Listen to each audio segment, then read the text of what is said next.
Hello दोस्तों, स्वागत है आपका हमारे YouTube channel mission lecturer UK 2025 पर। तो दोस्तों, आज की क्लास के अंतर्गत हम बात करेंगे एक और अन्य इम्पोर्टेंट क्वेश्चन पेपर पर, जो प्रीवियस क्वेश्चन पेपर रहा है दोस्तों। और ये आपके प्रवक्ता के एग्ज़ाम के लिए काफ़ी हेल्पफुल होने वाला है। तो बिना स्किप किए पूरी क्लास को ज़रूर वॉच करें। साथ ही जो अभ्यर्थी हमारे चैनल पर नए हैं वो चैनल को सब्सक्राइब कर लें। साथ ही बेल आइकन दबाकर ऑल नोटिफिकेशन ऑन कर लें, क्योंकि हम अपने चैनल के माध्यम से इसी प्रकार की क्लासेस आपको लगातार प्रोवाइड कराने वाले हैं। और जो भी अभ्यर्थी चैनल पर नए हैं वो सभी हमारे चैनल की मेंबरशिप ज़रूर ज्वाइन कर लें दोस्तों, क्योंकि बहुत आसान सी मेंबरशिप है हिंदी प्रैक्टिस सेट की। और साथ ही अगर आप हिंदी की विशेष क्लासेस लेना चाहते हैं तो 199 में विशेष क्लासेस आप ज़रूर ज्वाइन कर लीजिएगा, क्योंकि आपके एक बेहतरीन प्रिपरेशन के लिए आपको जो है चैनल से कंटिन्यू बने रहना ज़रूरी है। तो बिना देरी के हम क्लास को स्टार्ट करते हैं दोस्तों, और लेते हैं आज की क्लास का पहला क्वेश्चन। तो क्वेश्चन है दोस्तों, कुवलय माला इस कथा के रचनाकार कौन है। तो इम्पोर्टेंट प्रश्न है दोस्तों, क्योंकि पेपर बहुत इम्पोर्टेंट है ये वाला, तो इसमें से आप ज़रूर कोई भी क्वेश्चन स्किप ना करें, क्योंकि आपके लिए हेल्पफुल रहेगा। इस एग्ज़ाम के अंतर्गत कम से कम 4-5 क्वेश्चन आपको यहाँ से देखने को मिलने वाले हैं। तो इम्पोर्टेंट प्रश्न है दोस्तों। तो पहला क्वेश्चन, कोलेमाला कथा के रचनाकार कौन है। ऑप्शन है आपको द्योतन सूरी, मेरुतुंग, या दामोदर सरमार, या हेमचंद। तो दोस्तों, जो कुवलय माला कथा के रचनाकार रहे हैं वो हैं दोस्तों आपके उद्योतन सूरी। ठीक है, उद्योतन सूरी इसके रचनाकार रहे हैं। तो ऑप्शन नंबर ए इसका सही आंसर हो जाएगा दोस्तों। अगला क्वेश्चन है दोस्तों, खुसरो की रचना खालिक बारी वस्तुतः क्या है। तो जो खुसरो की रचना है खालिक बारी, ये वस्तुतः क्या है। तो पहेलियों का संकलन है, या कहामुकरियों का संकलन है, या फारसी हिंदी शब्दकोश है, या मनोरंजन परक रचना है। तो खुसरो की जो रचना है दोस्तों खालिक बारी, ये वस्तुतः क्या है दोस्तों, यह है एक फारसी हिंदी शब्दकोश के तौर पे ये है दोस्तों। ठीक है, तो ऑप्शन नंबर सी इसका सही आंसर हो जाएगा, खालिक बारी। याद रखिएगा, ये खुसरो की रचना है, अमीर खुसरो की, और ये फारसी हिंदी शब्दकोश पर आधारित है। लेते हैं दोस्तों अगला प्रश्न। अगला प्रश्न है, किस समीक्षक ने विद्यापति की पदावलियों को जीव और परमात्मा के संबंध का रूपक माना है। तो कौन से समीक्षक ऐसे हैं जिन्होंने विद्यापति की जो पदावलियाँ हैं उनको जीव और परमात्मा के संबंध का रूपक माना है। ऑप्शन है हजारी प्रसाद द्विवेदी, आनंद कुमार स्वामी, शिव प्रसाद सिंह, और राम वृक्ष वेनीपुरी। तो दोस्तों, ये जो विद्यापति की पदावलियों को जीव और परमात्मा के संबंध का रूपक जो माना है वो माना गया है आनंद कुमार स्वामी के द्वारा। तो ऑप्शन नंबर बी इसका सही आंसर हो जाएगा।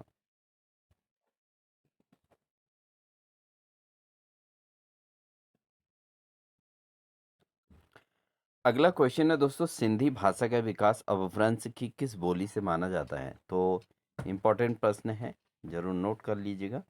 ठीक है, जो सिंधी भाषा है उसका विकास अपभ्रंश की किस बोली से माना गया है। ऑप्शन है ब्राचड़, पैसाची, या मागधी, या अर्ध मागधी।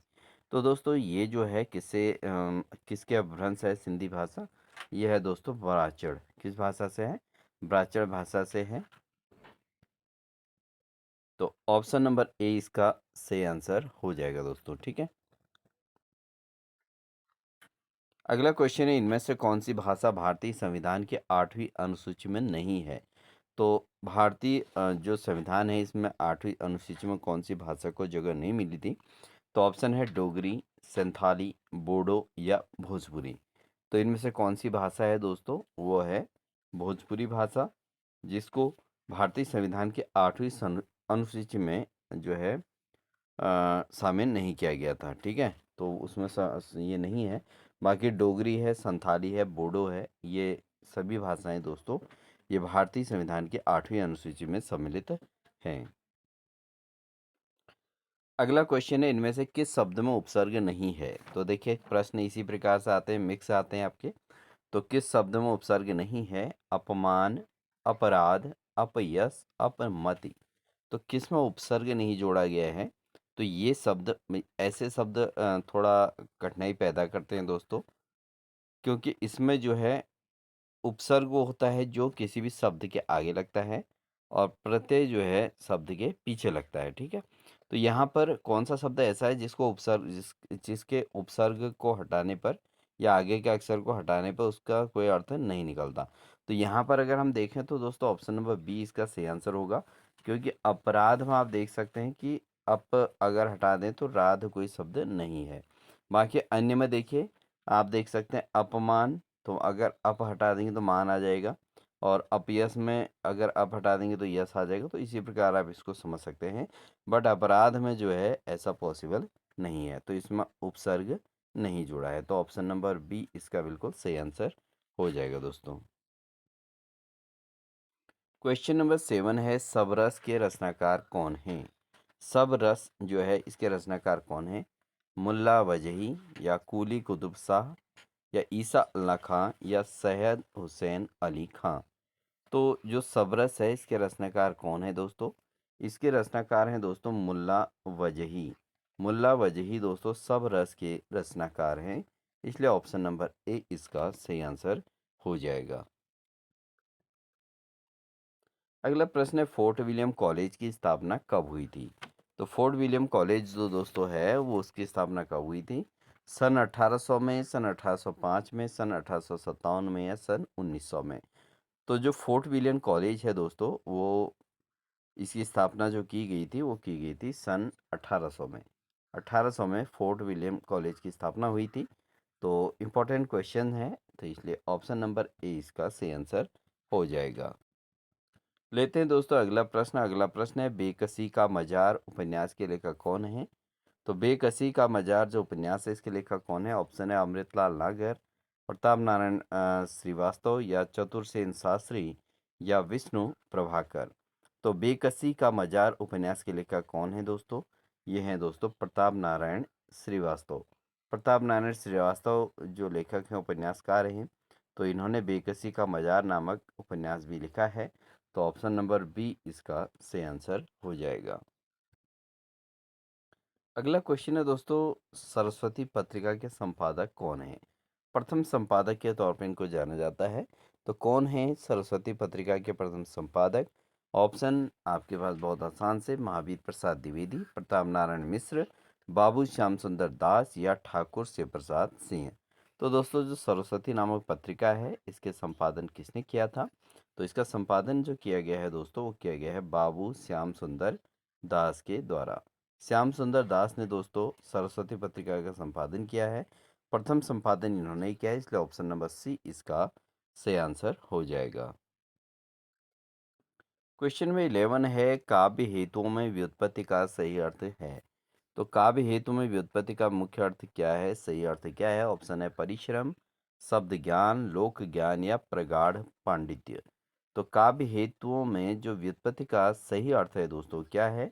वो है शब्द का ज्ञान। शब्द ज्ञान जो है काव्य हेतु में व्युत्पत्ति का सही अर्थ है, तो इसलिए ऑप्शन नंबर बी इसका सही आंसर हो जाएगा। अगला प्रश्न है, इनमें से कौन मनोविश्लेषणवाद से जुड़े विचारक नहीं हैं? तो इनमें से कौन से विचारक ऐसे हैं जो मनोविश्लेषणवाद से जुड़े नहीं हैं? ऑप्शन है एडलर, फ्रायड, जुंग, या सार्त्र। तो दोस्तों जो इसमें मनोविश्लेषणवाद से जुड़े विचारक नहीं है वो कौन है? तो वह है दोस्तों सार्त्र। ठीक है, तो ये मनोविश्लेषण से जुड़े नहीं हैं। बाकी एडलर भी हैं, फ्रायड भी हैं, और जुंग भी हैं। तीनों के तीनों मनोविश्लेषणवाद से जुड़े विचारक हैं। तो ऑप्शन नंबर 12 इसका सही आंसर हो जाएगा दोस्तों। लेते हैं दोस्तों अगला प्रश्न। अगला प्रश्न है, काव्य गुणों के प्रतिष्ठापक आचार्य कौन हैं? तो काव्य गुणों के प्रतिष्ठापक आचार्य कौन हैं? ऑप्शन है रुद्रट, दंडी, वामन, या अप्पय दीक्षित। तो काव्य गुणों के प्रतिष्ठापक आचार्य के तौर पर किन्हें जाना जाता है? वो हैं दोस्तों वामन। आचार्य वामन दोस्तों ये क्या हैं? ये काव्य गुणों के प्रतिष्ठापक आचार्य के तौर पे जाने जाते हैं, इसलिए ऑप्शन नंबर सी इसका बिल्कुल सही आंसर हो जाएगा। बढ़ेंगे दोस्तों अगले प्रश्न में। अगला प्रश्न है, वे वेदग्धा भेगी भणिति किसका सूत्र है? ठीक है, तो वेदग्धा भेगी भणिति किसका सूत्र है? ऑप्शन है कुंतक, भोज राजशेखर या पंडित राज जगन्नाथ। तो दोस्तों ये जो वैदग्धा भेड़गी भणिति जो है दोस्तों, ये जो सूत्र है दोस्तों किसका है? ये आचार्य कुंतक का है। किसका है? कुंतक का ये सूत्र है। तो ऑप्शन नंबर ए इसका सही आंसर हो जाएगा। लेते हैं दोस्तों एक और अन्य इम्पोर्टेंट प्रश्न, बिल्कुल नोट करके रखिएगा, एग्जाम में देखने को मिल सकता है इस बार। हठ योग का प्रभाव निम्नलिखित कवियों में से किस पर पड़ा है? तो हठ योग जो है इसका प्रभाव किन कवियों पर पड़ा है? ऑप्शन है स्वयंभू या घाघ भट्टरी या गोरखनाथ या अद्दहमाण।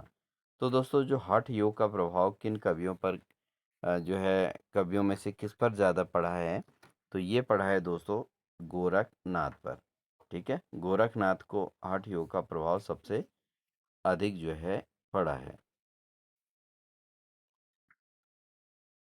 क्वेश्चन नंबर 16 है, आचार्य रामचंद्र शुक्ल द्वारा स्थापित सिद्धांत कौन सा नहीं है? तो आचार्य रामचंद्र शुक्ल के 3 सिद्धांत इसमें हैं दोस्तों, लेकिन एक नहीं है।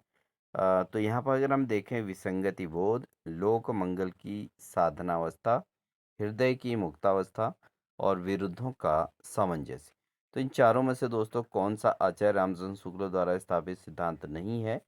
तो इसमें अगर हम देखें तो विसंगति बोध जो है ये आचार्य रामचंद्र शुक्ल द्वारा स्थापित सिद्धांत नहीं है। इसके अलावा लोक मंगल भी है और हृदय की मुक्तावस्था भी है और विरुद्धों का सामंजस्य भी है। तो ये तीनों इसके सही हैं। ऑप्शन नंबर ए ही इसमें जो है रॉन्ग है, और इस प्रश्न के अकॉर्डिंग लेकिन यही आंसर सही है क्योंकि यहाँ पर नहीं पूछा गया था।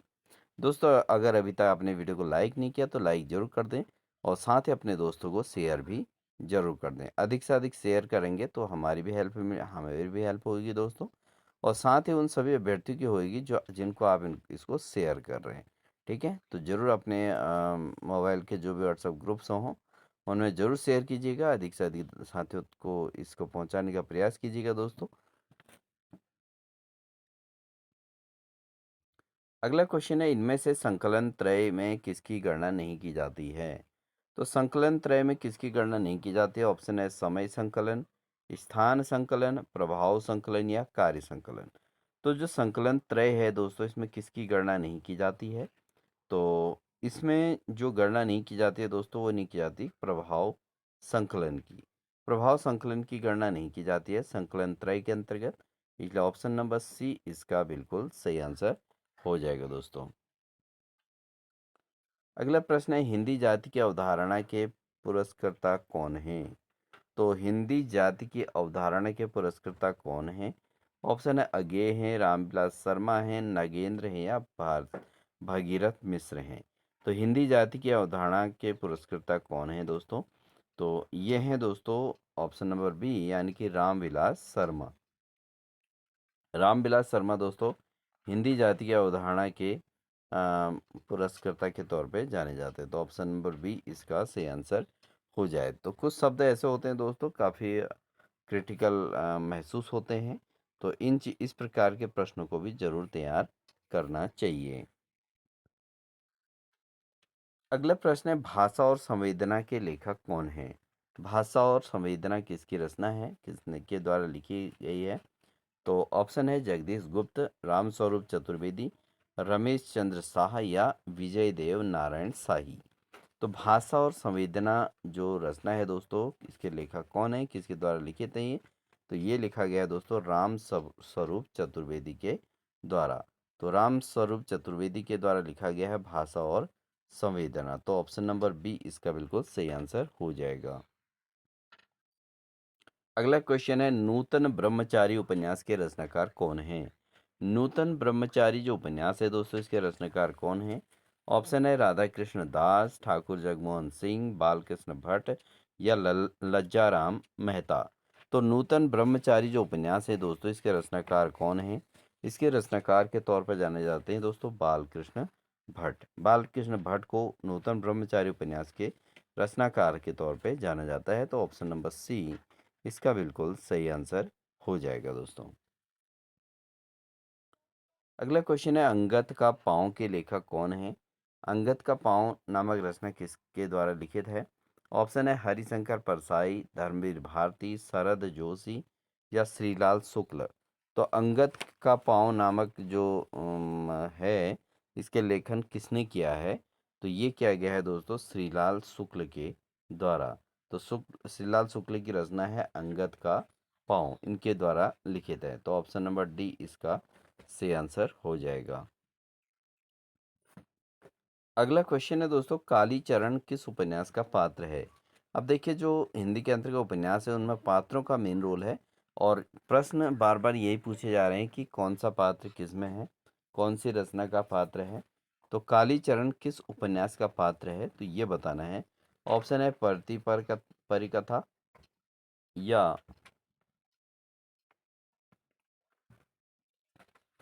उसके अलावा झूठा सच, और मैला आंचल, या गोदान। तो कालीचरण किस उपन्यास का पात्र के तौर पर जाने जाते हैं? तो ये जाने जाते हैं दोस्तों मैला आंचल। मैला आंचल जो उपन्यास है, इसका पात्र के तौर पे कालीचरण को भी जाना जाता है। ऑप्शन नंबर सी इसका सही आंसर हो जाएगा। अगला क्वेश्चन है दोस्तों, इनमें से कौन सी महिला कथाकार हिंदी की नहीं है? देखिए, इसमें पूछा गया है कि कौन से कथाकार हिंदी महिला कथाकार है, लेकिन वो हिंदी की कथाकार नहीं है।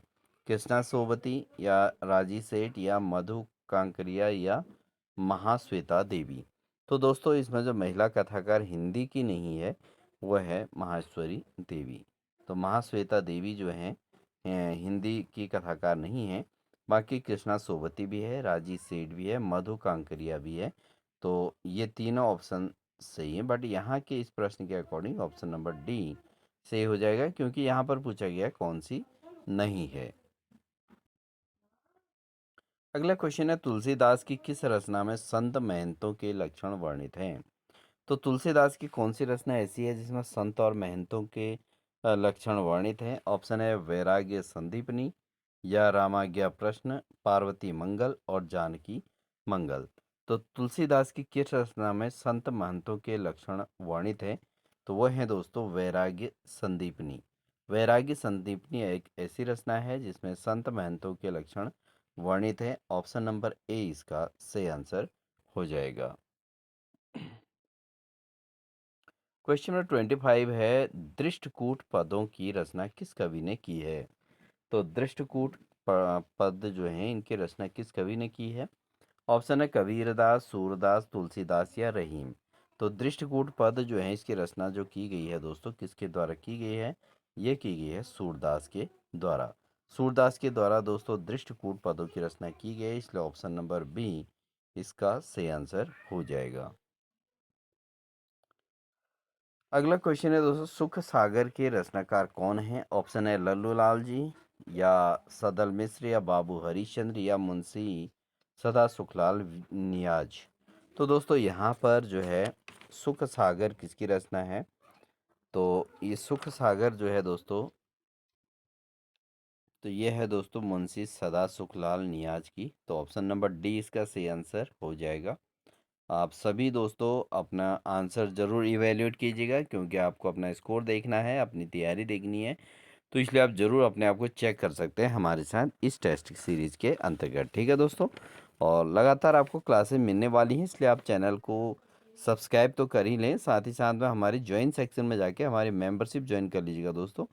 अगर आप ज्वाइन सेक्शन में जाके मेंबरशिप चेक करते हैं तो आपको बहुत आसान से फील होगा, आप बहुत आसानी से उसको ज्वाइन कर सकते हैं, क्योंकि ऐसी हमने कॉस्ट ही ऐसी रखी है कि आप बिल्कुल आपको लगातार क्लासेस अगर मिल रही हैं और अपने आप को चेक करने का मौका मिल रहा है, तो आपको इस छोटी सी मेंबरशिप को ज्वाइन करके आपका कुछ भी नुकसान नहीं होने वाला है दोस्तों। ठीक है, जिससे हमें भी मोटिवेशन मिलता रहेगा और आपको लगातार क्लासेस प्रोवाइड होती रहेंगी। बेहतरीन क्लासेस कंटेंट के साथ आपके साथ उपस्थित होते रहेंगे, और आपकी तैयारी को मजबूती में काफ़ी मदद आपको करने का प्रयास करेंगे, ये हमारी ओर से आप भी समझ लीजिए। इसलिए आप मेंबरशिप ज़रूर ज्वाइन कर लें। हिंदी प्रैक्टिस सेट की मेंबरशिप ले लें, या आप जो है हिंदी विशेष की मेंबरशिप ज़रूर ले लें। ठीक है, तो दोनों में से कोई एक मेंबरशिप ज़रूर ले लीजिएगा। आपको लगातार क्लासेस मिलेंगे, और आपको साथ ही साथ आपके जो प्रॉब्लम्स हैं उनको भी सॉल्व करने का प्रयास किया जाएगा। ठीक है, तो आप अपनी प्रॉब्लम्स हमें कमेंट सेक्शन में ज़रूर दे सकते हैं। और बढ़ते हैं अगले प्रश्न की ओर। अगला प्रश्न है, बाला बोधिनी मासिक पत्रिका के संपादक थे? तो बाला बोधिनी मासिक मासिक पत्रिका जो बाला बोधिनी है, एक मासिक पत्रिका के तौर पे इसके संपादक कौन थे? ऑप्शन है पंडित प्रताप नारायण मिश्र, पंडित राधाचरण गोस्वामी, भारतेंदु हरिश्चंद्र या जगमोहन सिंह। तो दोस्तों जो बाला बोधिनी नामक जो मासिक पत्रिका है, इसके संपादन जो किया था वो किया था भारतेंदु हरिश्चंद्र ने। किसने किया था? भारतेंदु हरिश्चंद्र के द्वारा बाला बोधिनी नामक मासिक पत्रिका का संपादन किया था। तो ऑप्शन नंबर सी इसका बिल्कुल सही आंसर हो जाएगा। अगला प्रश्न है, जयवर्धमान नाटक के लेखक कौन है? जयवर्धमान नाटक के लेखक कौन है? ऑप्शन है डॉक्टर राम कुमार वर्मा, उपेंद्र नाथ अस्क, उदय शंकर भट्ट और या सेठ गोविंद दास। तो जयवर्धनमान नाटक जो है इसके लेखक कौन है? इसका जो लेखन कार्य किया गया है दोस्तों, वो किया गया है डॉक्टर राम कुमार वर्मा के द्वारा। जयवर्धनमान नामक नाटक का लेखन कार्य किया गया है डॉक्टर राम कुमार वर्मा के द्वारा। ऑप्शन नंबर ए इसका सही आंसर हो जाएगा। लेते हैं दोस्तों अगला प्रश्न। अगला प्रश्न है, मुकुल नामक कविता संग्रह किस रचनाकार का है? तो मुकुल नामक जो कविता संग्रह है कौन से रचनाकार का है? ऑप्शन है पंडित नरेंद्र शर्मा, माखनलाल चतुर्वेदी, रामेश्वर शुक्ल अंचल या सुभद्रा कुमारी चौहान। तो मुकुल नामक जो कविता संग्रह है दोस्तों, उसके रचनाकार जो हैं वह हैं सुभद्रा कुमारी चौहान। ठीक है, वीर रस से ओतप्रोत इनकी रचनाएं रहती हैं, तो इनकी रचना है मुकुल। ठीक है दोस्तों, तो ऑप्शन नंबर डी इसका सही आंसर हो जाएगा। अगला क्वेश्चन है दोस्तों, चक्कर क्लब के रचनाकार कौन हैं? तो चक्कर क्लब के रचनाकार कौन है? ऑप्शन है अमरीलाल नागर, नरेंद्र नगेंद्र, यशपाल या बाल मुकुंद गुप्त। तो चक्कर क्लब जो है इसके रचनाकार के तौर पे कौन है? तो ये है दोस्तों यशपाल की रचना है। ठीक है, तो ऑप्शन नंबर सी इसका सही आंसर हो जाएगा। इनके द्वारा यशपाल के द्वारा चक्कर क्लब की रचना की गई है। तो ऑप्शन नंबर सी इसका बिल्कुल सटीक आंसर है। तो दोस्तों ये थी हमारी क्लास। आई होप आपको हमारी क्लास अच्छी लगी होगी। क्लास अच्छी लगी तो वीडियो को लाइक कर दीजिएगा, चैनल पर नए हैं तो चैनल को सब्सक्राइब कर लीजिएगा, साथ ही बेल आइकन दबाकर ऑल नोटिफिकेशन ऑन कर लीजिएगा। जिन अभ्यर्थियों ने अभी भी मेंबरशिप ज्वाइन नहीं किया है वो विश्वास करिए, बहुत आसान से पेमेंट है, मेंबरशिप जरूर ज्वाइन कर लीजिएगा। लगातार आपको ऐसी क्लासेस ऐसी कंटेंट आपको देखने को मिलेगा, इससे बेहतर आपको वो टॉपिक्स देखने को मिलने वाले हैं। तो बिना स्किप किए पूरी क्लासों को देखते रहिए, अपने नोट्स प्रिपेयर करते रहिए और साथ ही अपने आप को टेस्ट भी करते रहिए कि आप कितना स्कोर कर पा रहे हैं। और उसके आधार पर अगर आपके 30 में से आउट ऑफ 22 से लेस हो रहे हैं या 25 से के एबव अगर आपका 25 तक आपका स्कोर जा रहा है तो आप एक बेहतरीन प्रिपरेशन में हैं। अगर आप 22 से लेस हो रहे हैं तो इट मीन्स आप अपनी तैयारी को इम्प्रूव करने का पूरा प्रयास कीजिएगा, क्योंकि इतने कम स्कोरिंग में काम नहीं चलेगा। इसलिए आप ध्यान दीजिएगा, ज़रूर अपने क्लासेस पे मेहनत कीजिए और साथ ही अपनी तैयारी को मजबूत कीजिए। साथ ही हमारी ये टेस्ट सीरीज़ को लगातार ज्वाइन करते रहिएगा, आपको यहाँ से काफ़ी मदद मिलेगी, इसलिए मेंबरशिप ज्वाइन कर लीजिएगा। मिलते हैं आपको नेक्स्ट इन्फॉर्मेशन के साथ, नेक्स्ट क्लास के साथ। तब तक के लिए दोस्तों, wish you all the best.